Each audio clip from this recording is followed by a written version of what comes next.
예수님께서 이 세상에 계시는 동안에 많은 종교 지도자들에게 참 많은 고난과 또 환난을 이렇게 받으셨는데, 그 이유 중에 한 가지는 우리 예수님은 전통 랍비 출신이 아니었기 때문이라는 겁니다.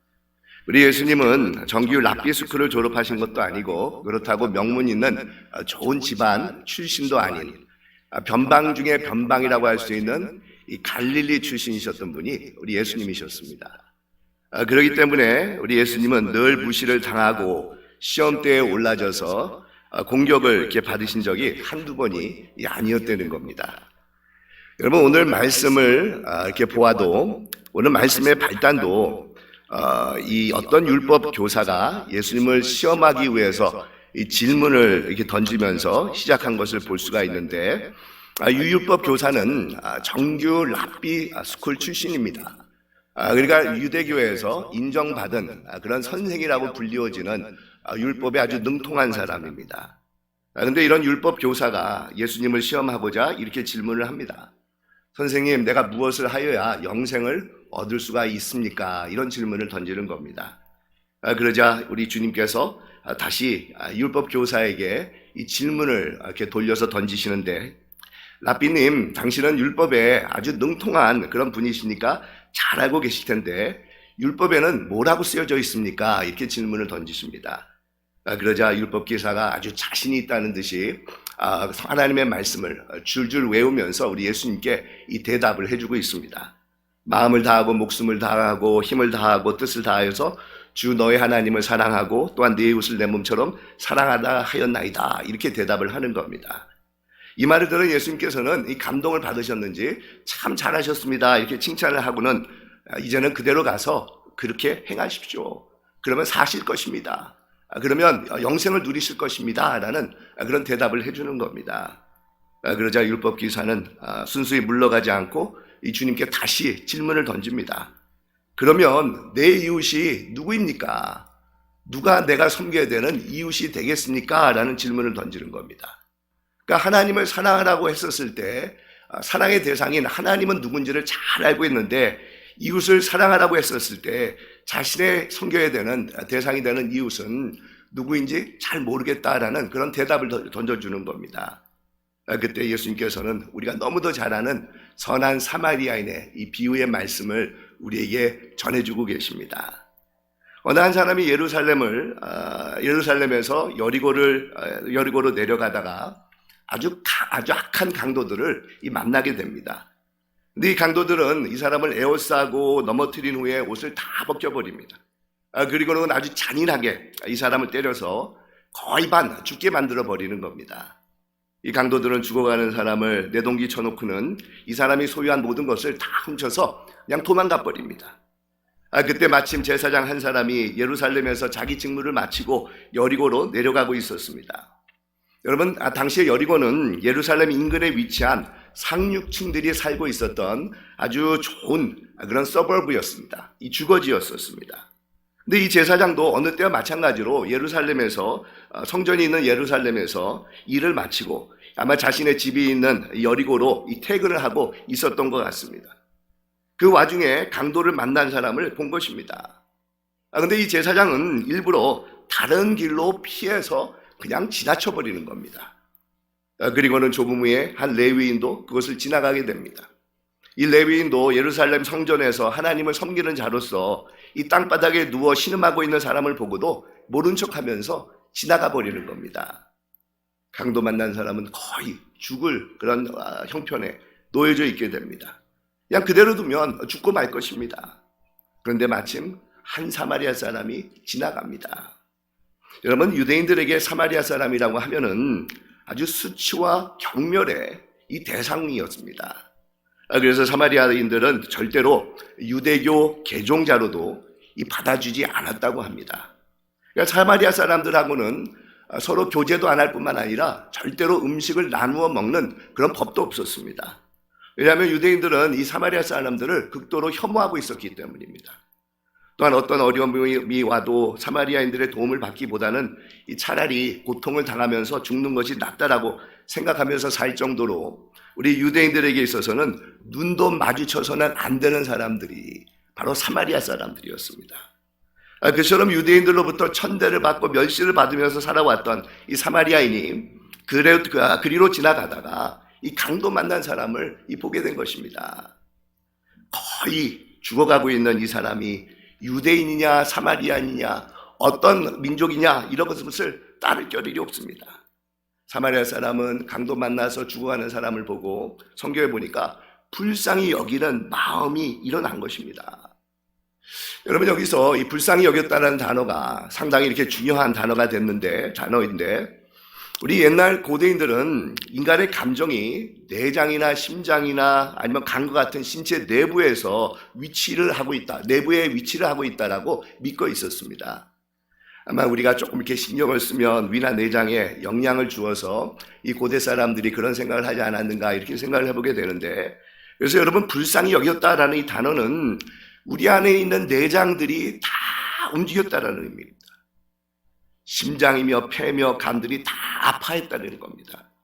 그러니 사마리아인이 강도 만난 사람을 보고는 얼마나 불쌍히 여겼는지를 우리는 짐작해 볼 수가 있습니다.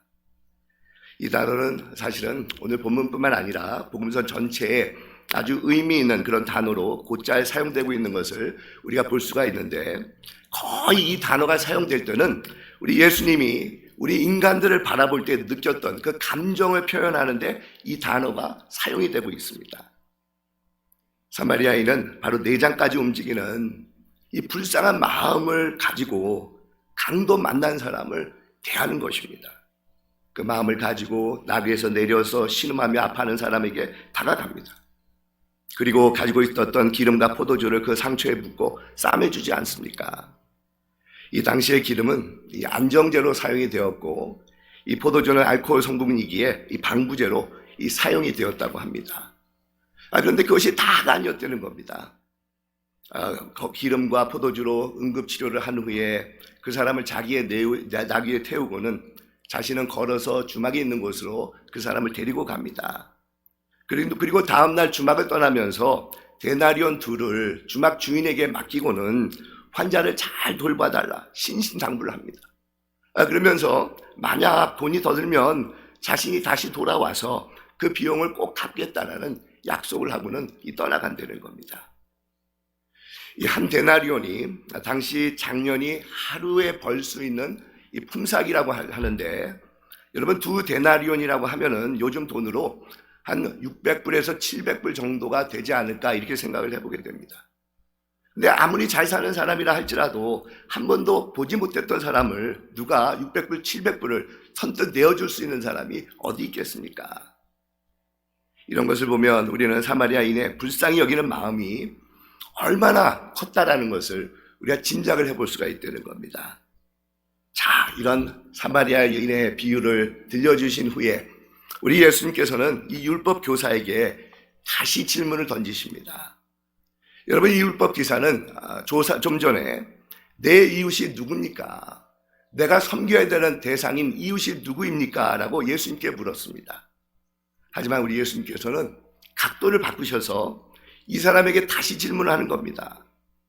당신의 의견에는 이 세 사람 중에 누가 강도 만난 자의 이웃이라고 생각을 하고 계십니까? 이렇게 묻고 계신 것이라는 겁니다. 그러자 율법 교사는 내 자비를 베푼 사람입니다 라고 대답을 합니다. 그러자 예수님께서는 그렇다면 당신도 가서 이와 같이 하십시오 라고 말씀을 전해 주십니다. 사실 여러분, 이 이야기 속에 등장하는 우리 제사장이나 아니면 레위인들을 보면은 참 인정머리 없는 아주 못된 사람이다라고 참 우리가 생각하기가 참 쉽습니다. 근데 여러분, 한번 가만히 우리 한번 생각해 보십시다. 어느 누구가 이 사람들이 정말 인정머리 없는 안 좋은 사람이라고 매도할 수가 있겠습니까? 아마 우리도 그 상황 속에 있었다고 하면 이들과 별 다를 것이 없이 행동을 했을 것이라는 겁니다. 얼마 전에 한국에서 60대 남성이 무차별로 폭행을 당해가지고 이 아파트 단지 앞에서 정말 얼굴에 피가 흥건히 이렇게 되어가지고 바닥에 쓰러져서 죽어가고 있었다는 겁니다. 그러면서 누군가 다행스럽게도 이렇게 경찰에 신고를 해가지고 경찰이 올 때까지 약 한 14분 정도가 걸렸는데, 그때 14분 정도의 CCTV를 이게 들여다 보니까 모두 사람들이 45명이 쓰러져서 죽어가는 사람을 지나치면서 그냥 갔다는 겁니다. 그냥 어떤 조치도 하지 않고 어느 누구도 가까이 가서 이 사람이 과연 왜 피를 흘리는가, 이 사람이 어떤 상태인가, 그거조차도 보지 않고 무려 45명이 넘는 사람들이 14분 동안에 그 사람을 보면서도 아무런 행동도 취하지 않고 그냥 지나쳐 버렸다는 겁니다. 아마 여러분, 지나친 사람들에게 이유를 물어보면 바빠서 그렇다, 내가 할 일이 있어서 그렇다, 아니면 무서워서 그렇다, 아니면 누군가 도와주겠지라는 그런 생각 때문에 그렇다라고 이 대답을 할 것이라는 겁니다. 아마 우리도 그 상황 속에 있었으면 이런 부실 저런 부실을 대면서 다들 그냥 지나쳐 버렸을 것이라는 겁니다. 여러분, 이것이 보통 사람들이 가지고 있는 그런 모습이라는 겁니다. 하지만 우리 주님은 보통 사람 정도의 삶을 우리에게 요구하고 계신 것이 아니라, 하나님을 믿는 사람들이라고 하면은 보통 사람들의 생각이나 행동을 뛰어넘어야 된다는 것을 우리에게 말씀하고 있다는 겁니다. 이 세상에서 보통 사람들이 흔히 생각하고 또 보통으로 행동하는 그런 행동들을 우리도 그대로 한다고 하면은 참 크리스천이라고 할 수가 없다는 겁니다. 그렇다면 여러분, 우리 믿는 사람들이 일반 세상 사람들과 이 다른 점이 있다고 하면 무엇을 생각해 볼 수가 있겠습니까? 오늘 본문에서 우리는 두 가지의 다른 점을 우리가 생각해 볼 수가 있는데, 먼저는 마음이 다르다는 겁니다. 또 두 번째는 이웃의 개념이 다르다라는 것을 우리는 생각해 볼 수가 있다는 겁니다. 이 사마리아 사람이 품었던 마음은 연민이고 또 동정이라고 하는데, 아주 속내장까지 영향을 받고 흔들리는 아주 불쌍히 여기는 그런 마음을 이 사마리아 사람이 가지고 있었습니다. 근데 우리 예수님께서 우리에게 주시고자 하는 이 비유의 요점은, 그리스도인이라고 하면, 예수 그리스도를 따르는 자라고 하면은 우리 또한 이런 마음을 품고 살아가야 된다는 것을 예수님께서 말씀하고 계시다는 겁니다. 우리 복음서에 보면 이 단어가 자주 나오는 것을 발견할 수가 있는데, 이 가령 마태복음 9장에 보면 하나님을 모르고 방황하는 무리를 보시고는 우리 예수님께서 추수할 일꾼이 없다라고 탄식하시면서 이 무리들을 불쌍히 여기셨다, 이렇게 기록을 하고 있습니다. 또 마태복음 14장에는 우리 주님께서 베세다 광야로 나오는 이 무리를 보시고는 어떤 마음을 가지셨냐면 똑같은 불쌍히 여기는 마음을 가지셨다라고 기록을 하고 있습니다. 또 마태복음 20장에서는 여리고로 지나가시다가 소경들이 우리를 불쌍히 여기소서라고 외치게 되자 그들을 향해서 불쌍히 여기시는 마음을 가지고 이들에게 치유의 손길을 우리 주님께서 펼쳐주신 것입니다. 또 누가복음 1장에 보면 우리가 구원받는 것은 하나님의 긍휼로 인함이다 라고 기록을 하고 있습니다. 또 7장에 보면 나인성 과부의 아들이 죽어서 슬픔 가운데 있었을 때 우리 주님께서는 이 나인성 과부를 불쌍히 여기시면서 그의 아들을 살려주시는 기적을 베풀어 주셨습니다.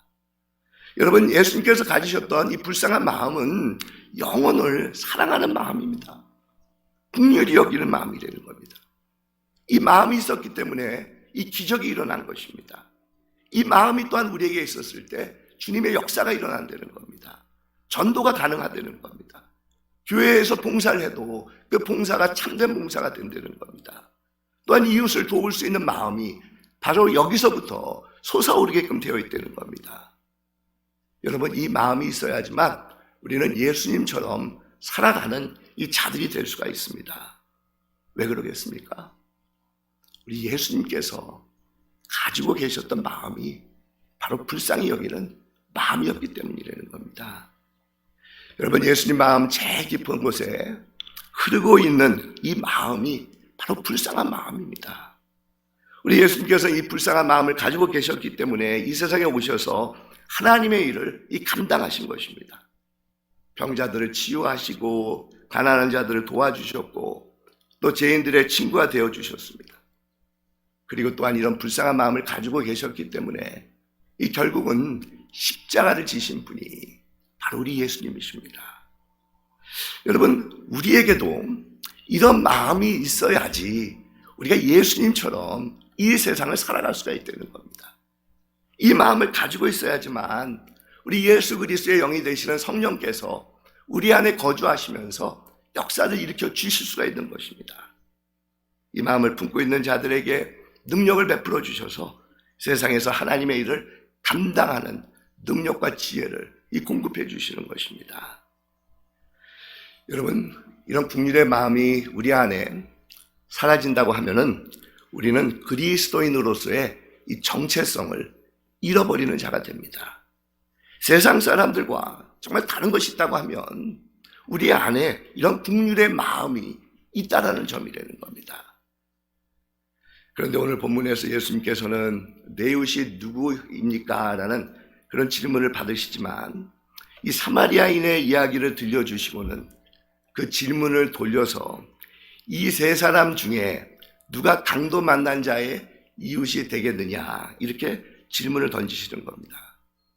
근데 여러분, 이 질문을 가만히 우리가 생각을 해보면 이웃을 이야기할 때 내 입장에서 이야기하는 것이 아니라 강도 만난 사람의 입장에서 보았을 때 누가 이웃인가라고 예수님께서 물어보고 계신 것이라는 겁니다.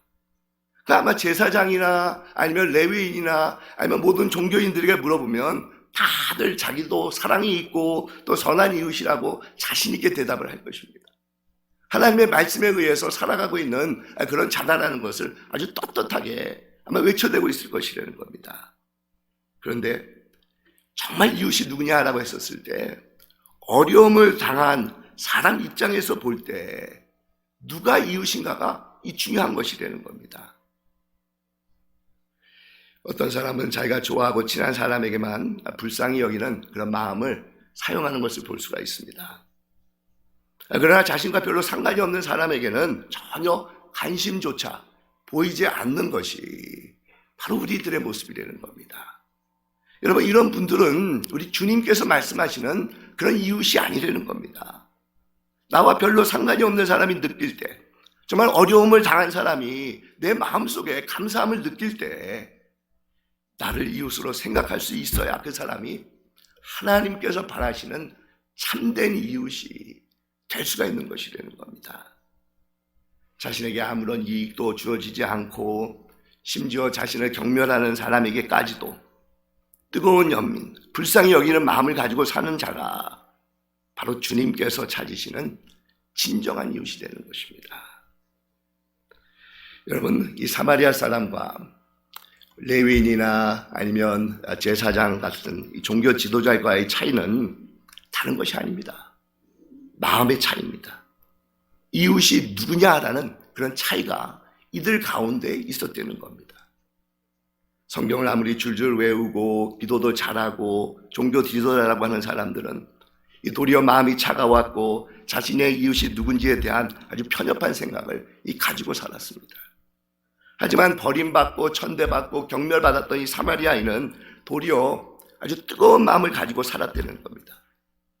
그리고 차별 없이 이웃을 대하고 있었다는 겁니다. 그러니 여러분, 얼마나 큰 비교가 이 두 부류의 사람들 사이에서 나타나고 있습니까? 종교인이라고 하는 사람은 누가 자신이 베풀어야 되는 이웃인가라는 탁상 공론에만 열중을 하고 있었지만 실제 상황 속에서는 등을 돌리고 외면을 하면서 진화를 가는 겁니다.